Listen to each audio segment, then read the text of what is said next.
அடியேன் ராமானுஜதாசன். அனைவருக்கும் வணக்கம். இன்னைக்கு ஆண்டாளோட திருப்பாவையில 28வது பாசுரார்த்தம் பார்க்கலாமா? கறவைகள் பின் சென்று காணும் சேர்ந்துண்போம். சரணாகதி பாசுரம் இது. நேற்றைய பாசுரத்துல சன்மானம் வேண்டிய ஆண்டாள் கிட்ட கண்ணன் இன்னைக்கு கேட்கிறான், நான் உங்களுக்கு பரிசு கொடுக்கணும்னா நீங்க என்ன செஞ்சிருக்கீங்க, ஏதாவது ஞான யோகம் இருக்கா அப்படின்னு கேட்கிறார். அதுக்கு இவாள்லாம் அறிவு இல்லாதவர்கள், அறிவு ஒன்றும் இல்லாதவர்கள் அப்படின்னு சொல்றா. நாமெல்லாம் சொல்லுவோமே, உனக்கு அறிவு இருக்கா, துளியாத அறிவு இருக்கா அப்படின்னு சொல்லுவோம்ல. அதை தான் இங்க ஆண்டாள் சொல்றா. தங்களையே, எங்களுக்கு துளி அறிவு கிடையாது, அப்புறம் எப்படி ஞானம் யோகம் எல்லாம் கிடையவே கிடையாது அப்படின்னு சொல்றா.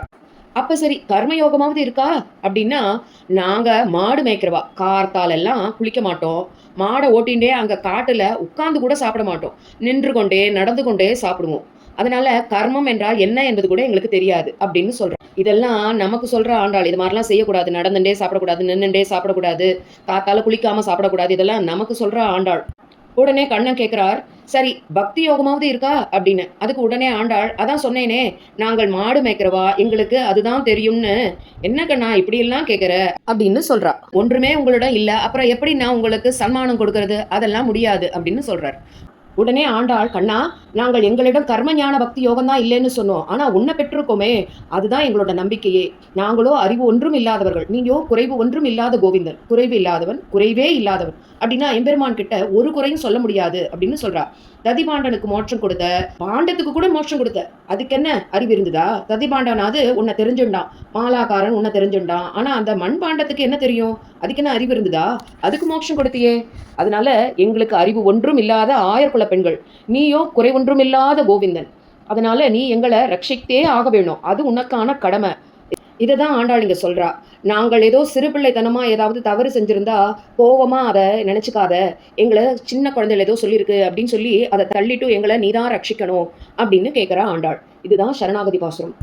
உன்னையே உன்கிட்ட கேட்டு வந்திருக்கோம் நாங்க அப்படின்னு சொல்றா ஆண்டாள். கறவைகள் பின் சென்று காணம் சேர்ந்துண்போம், அறிவொன்றும் இல்லாத ஆய்குலதுந்தன்னை பிறவி பெருந்தனை புண்ணியம் யாமுடையோம்,